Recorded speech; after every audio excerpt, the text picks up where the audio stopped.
the nature of your emergency?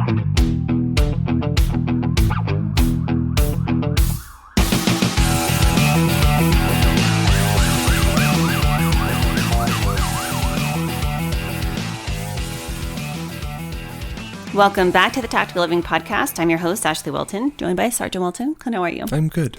Have you ever seen those shirts or those magnets, I guess, bumper stickers? Is that still a thing where it says shit magnet? Yeah. So I know an officer who is like the epitome of that. Like he'll constantly send me like TC photos when he's just driving around like in life. He'll tell me about needing to pull somebody out of a burning vehicle or saving somebody getting ready to jump on an overpass, or like he is constantly like wired into life when he's not on duty. He's still on duty all of the time. He's never off. And it got me thinking about how there are a lot of people that are off duty, but they're still wired.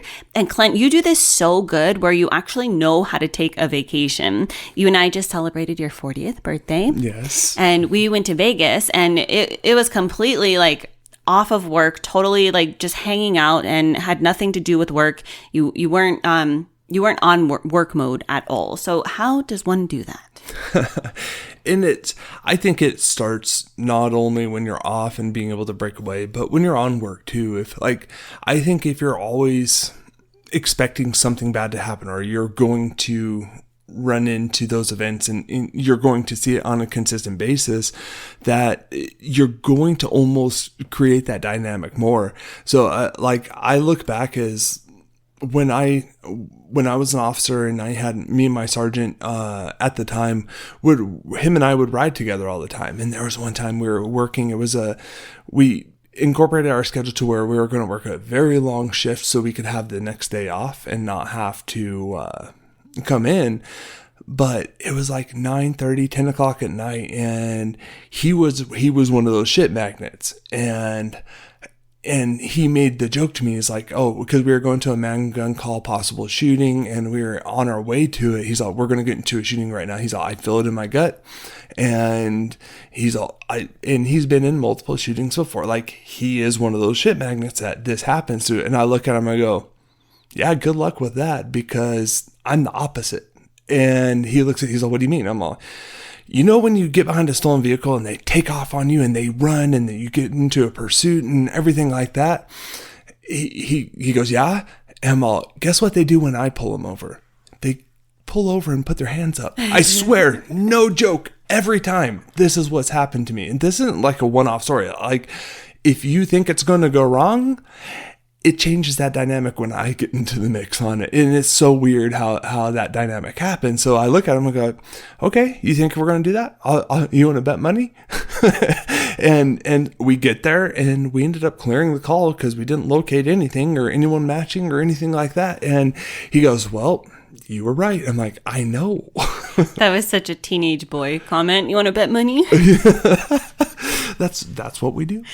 So I know for me, I struggle with this hard, where true rest actually feels like a threat, and it can be detrimental when it comes to our health and our relationships. But there's ways that we can actually reclaim our right to be able to relax. And there's some examples of still being mentally on all of the time, even when you're physically supposed to be like on vacation or taking time off. And I know one of them for me is that you're constantly feeling anxious when you're not doing something productive, like checking emails, department messages, group chats, and you never let your brain switch modes and then kind of go into that rest mode. This can lead to a lot of chronic tension. And I think too, on the opposite end of it is, if you turn it off too much, then you could come back to a shitstorm. It's finding a balance between the two, and it's not easy to do, because like for me, I if I'm like, okay, I'm on vacation mode, I shut it off. I truly shut it off, unless something kind of makes me have to flip that switch on real quick and then shut it off again. Another thing too is that you struggle to be able to enjoy any level of slowness or stillness, and even relaxing feels wrong or like you're wasting time. I'm so guilty of this. What this does is it sort of reinforces your burnout cycle, and then it reduces your recovery. So with intention, like it takes me a lot of discipline in order to be able to practice this. An example is that yesterday we just got back from Vegas very early in the morning, and I had to work all day long, and I was exhausted. My work is like I work and then I need to work again. That's how my work schedule is set up.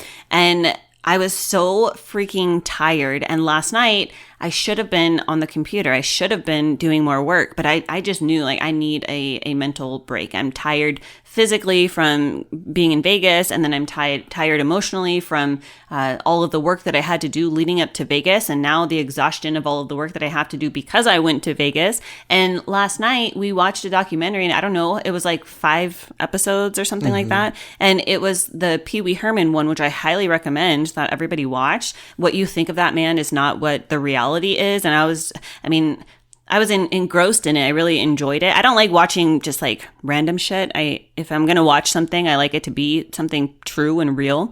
And so, I really enjoyed just kind of taking a pause and watching that in its entirety and then going to sleep right after.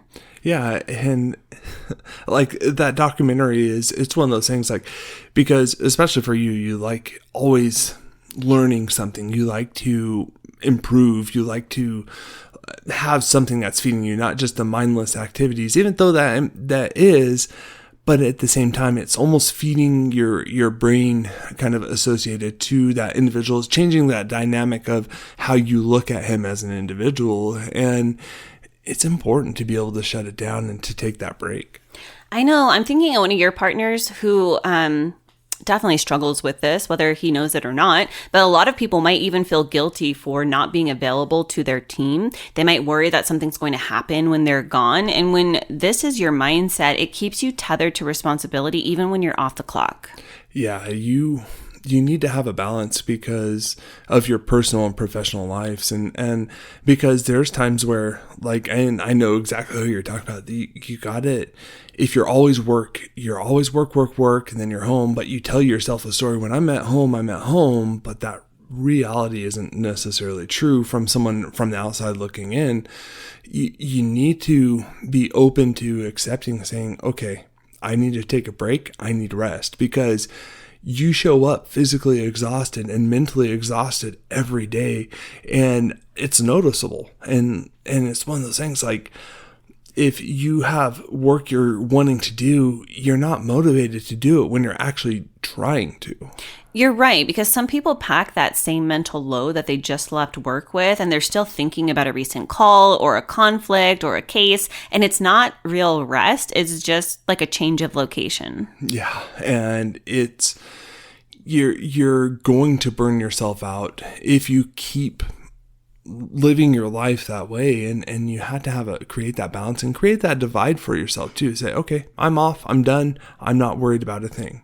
I have a whole list of things that I have written down that might help to be able to unplug and reclaim your vacation time. You can go to the show notes and check them out. But I just wanted to go over a couple of things that I see Clint do on a regular basis. And one of them is that when he is off, he literally goes through a mental practice of switching off as he's walking to his vehicle, when he's leaving the station, as he's driving home, as he's calling me. Like, he has this like shut down and switch routine, and that helps him emotionally to be able to kind of disconnect from all of that. He comes in, he sees all of the dogs, he sees me, he has this routine, going into the bat, like doing all of the things to be able to start to, okay, let me just like take off work and then be completely at home. And in vacation mode, anytime that we're out and about in the world, he has no problem disconnecting from his phone.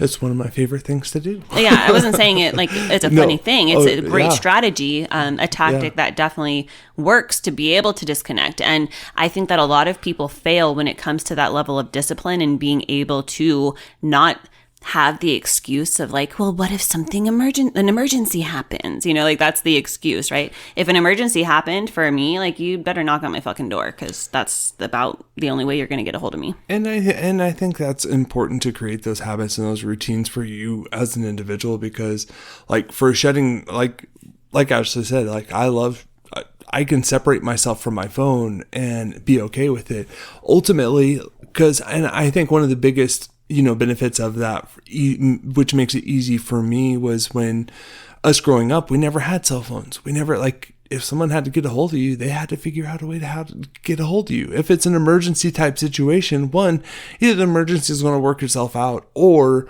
they'll find a way to get a hold of you to where you can address the issue. Yeah, like if it was that dire of an emergency that needed to involve you, like, I mean, they would send an officer to your house. Like, anyways, that's a whole other conversation. But I hope you've gotten some value out of today's episode. If you have, do us a favor, drop a review, subscribe down below. And as always, know that I'm sending you a long, tight hug from my home to yours. This episode is brought to you by Progressive Insurance. You chose to hit play on this podcast today. Smart choice. Make another smart choice with AutoQuote Explorer to compare rates from multiple car insurance companies all at once. Try it at Progressive.com. Progressive Casualty Insurance Company and Affiliates. Not available in all states or situations. Prices vary based on how you buy.